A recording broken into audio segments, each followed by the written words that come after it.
Hey everyone. So I'm making this video because I just read something while I was scrolling through the internet. This person who proclaims to be a spiritual teacher, and yes, you hear my voice. I'm like a little about it because well, first off, not everybody is designed to be a spiritual teacher down on earth at this time. And yes, I will agree with the argument that everyone is a teacher because we're all teaching something to a degree. Not just what we know, but the lessons that we're learning ends up becoming, basically like our life is our lesson. Who we are, what we're learning is essentially what we're teaching, because yeah, that's just how it is. I'm not going to get into that. But there's a specific role of teaching that that's what I'm kind of addressing, like being the role of an artist, being a role of an engineer, being a role of scientist, being a role of mother, father, being a role of a principal, role of a politician. You get what I'm saying. Role of a doctor. I could go on and on. Role of a healer. Then yes, role of spiritual teacher. So when someone just kind of slaps that title across their pages, and I'm like, well, okay, how do you know, and why do you call yourself that? And like for instance, I didn't I never consciously chose to be a spiritual teacher.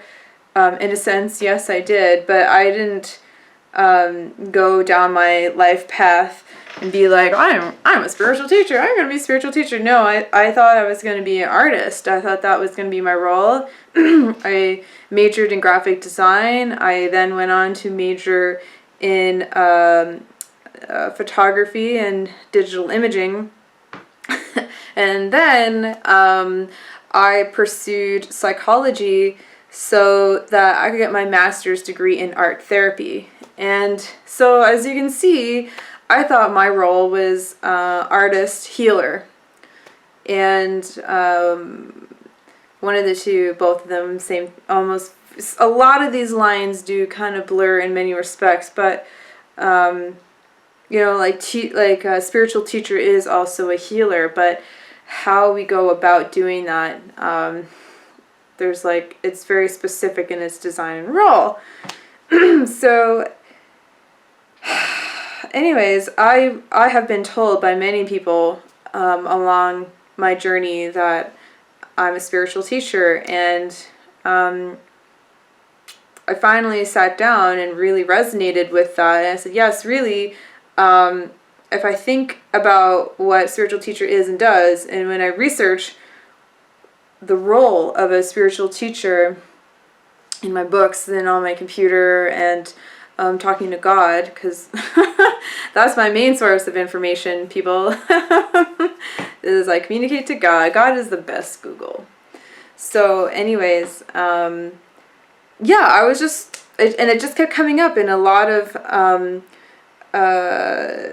other areas, like my astrology and destiny cards and human design and a couple other things like that. It just kept coming up like teacher, teacher, teacher. And I'm like, oh, I don't know. What am I teaching? What do I teach? I just want to make art. And of course I still do. And in our business, I spearhead the artsy side of it. And, I do pick up photography projects, personal projects on and off, but that hasn't really been my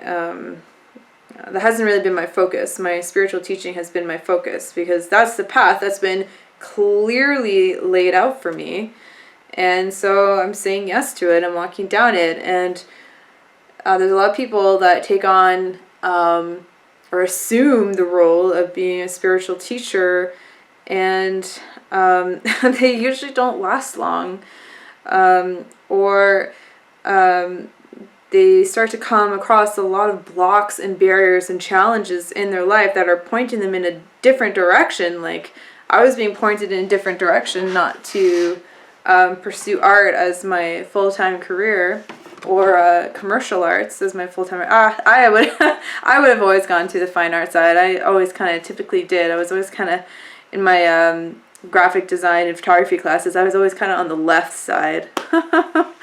So anyway, my point being is, yeah, it's okay to admit to yourself that you are not a spiritual teacher. It's okay to admit to yourself that you are not an artist, or that you are not a scientist, or you are not an engineer, because you are designed for something specific.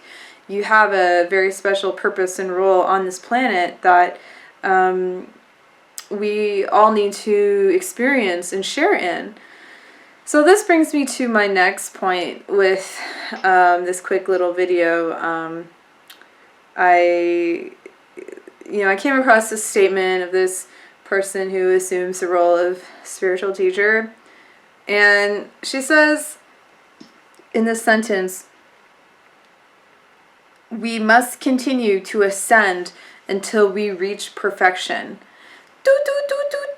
That was like a big red light for me. I was like, ooh, this person calling herself a spiritual teacher. She's teaching error. That statement is not true. Shit's dangerous. Jeff says that shit is dangerous. Yeah, it's like Trump's racism. It's like Trump's racism. Well, I'm snuggling over here in bed listening to Shaleia's video. But a fake spiritual teacher is someone who's assuming the role, but it's not their real role. Their information is just as dangerous as a politician spreading racism and hatred, because they're spreading error in your mind and veering you off your own path. They're planting seeds inside you that are going to develop into weeds and thorns instead of beautiful flowers and trees like you desire for your garden. And Trump doesn't even want to be president anyway. Like, Well, he wants to be president. Well, okay, we were talking to his consciousness, and he doesn't really want to be president for the right reasons. It's not really well, we all know that, but we've asked his consciousness, because we were all one, so Jeff and I channel the place where we were all one, and he just wants to do it for attention. Yeah. There was a couple reasons, but it was primarily... His dad probably didn't give him enough attention, so that's why he's a reality TV star. Yeah, exactly. Wants to get attention. Yeah. And he's a really good, clear example of a man who is attempting to assume the role or position of president, or... Do you want to turn the camera back to you? Yeah. Or commander-in-chief. Oh, that's why. Whoops. Sorry, everyone. I had to zoom. So, he's a good example of someone who's trying to assume a role that he's not actually designed to do. And a lot of us watching this, no matter where we are in the world, have all heard of this man, Trump, and know that if he assumes that position of president, shit's gonna go down. It's just, it's just not good. We all know, like, he's not, he can't cope with that role. He's not designed for it. It would be actually not compassionate at all for him to be president. He'd be really hurting himself as a soul. So I'm concerned for him, and I have been for a while. I send little prayers his way. I'm like, oh, I know he's a divine being, and he's just got such a heavy overlay of ego and crap. He's just a poor man, you know. So, but let's go back to my original point of what this person said, because this is really, this is where I really desire to correct an error in consciousness thinking, people's consciousness and their thinking of this person who, yeah, in a way, I guess she's being a spiritual teacher because she's outlining an error that I get to correct, is we must continue to ascend until we reach perfection. So that's basically saying, is I'm not perfect now, and in order for me to ascend, I need to be perfect, and that I'm not okay right now, who I am in this moment, now is not okay because I'm not ascended. And until I am okay, until I am good, until I cleanse the crap out of myself and, think good, positive thoughts and, meditate all the time, I'm basically not going to be able to reach perfection. Well, here's a radical idea for you. You who are watching this right now are already perfect. You are a perfect and innocent child of God. Even if you feel guilty in any areas of your life, well, guess what? God does not think so. You are innocent and you are already perfect. There is nothing about you that is imperfect because God created you perfect now.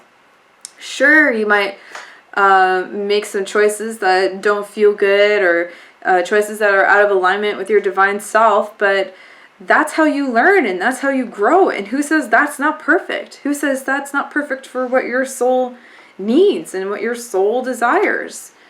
Who says that you're not perfect now? And it's this thought that here's the thought. The thought is that the belief that you are not perfect now is the block to your ascension. Ding ding. The belief that you are not perfect right now in this moment is the block to your ascension path. So this person, she almost has it backwards, doesn't quite fully understand perfection and ascension. And that's okay, because she's still learning. I'm not here to be critical or judgmental. No, I'm here to demonstrate discernment, and I'm here to share the truth of what I know because of what God tells me. And I've been studying the Ascended Masters' work and talking to the Ascended Masters for years now. The camera is propped up on like 12 different spiritual books and Osho Zen Tarot.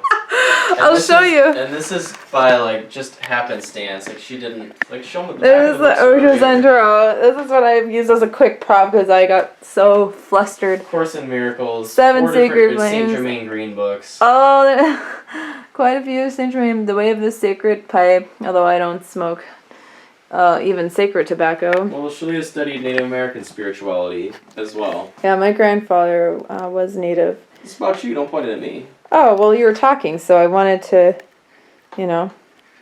put the camera on you. Except now I know. I really like some camera time, but this is what you're talking about. Well, it's an IRL, so it has both of us in it. That's so in real life. So in real life. So, anyways, yeah, that's kind of, I guess, what I basically wanted to say and to point out. And I could get into a really passionate speech about how we're all perfect divine children of God and how the only thing that blocks our ascension is our belief. Is our belief in these blocks, because these beliefs make it real. And the reason why these beliefs make it real is because the power of our mind is absolute and primary. It's huge. There's just no denying that. And we are always creating. The mind never shuts off, even when we're sleeping. And so how you direct the power of your mind completely creates your reality. And that's why, for me, when it comes down to choosing what I believe, I will always choose truth. And I'll always ask God for truth. I'll always ask God to see the truth and to know the truth and be open to hearing the truth, because that is how I do not betray myself. That is how I do not abandon myself, meaning that is also how I will not experience betrayal from others, experience perceived abandonment. Abandonment's not actually real. I talk about this in another video. And yeah, it's about living in the great perfection of life, being open and okay to living truth as the perfect divine being that you already are watching this. So, I think that's all I want to say for now. Thank you for joining Jeff and I, and we look forward to seeing you in more videos. Check, like, and subscribe. Subscribe!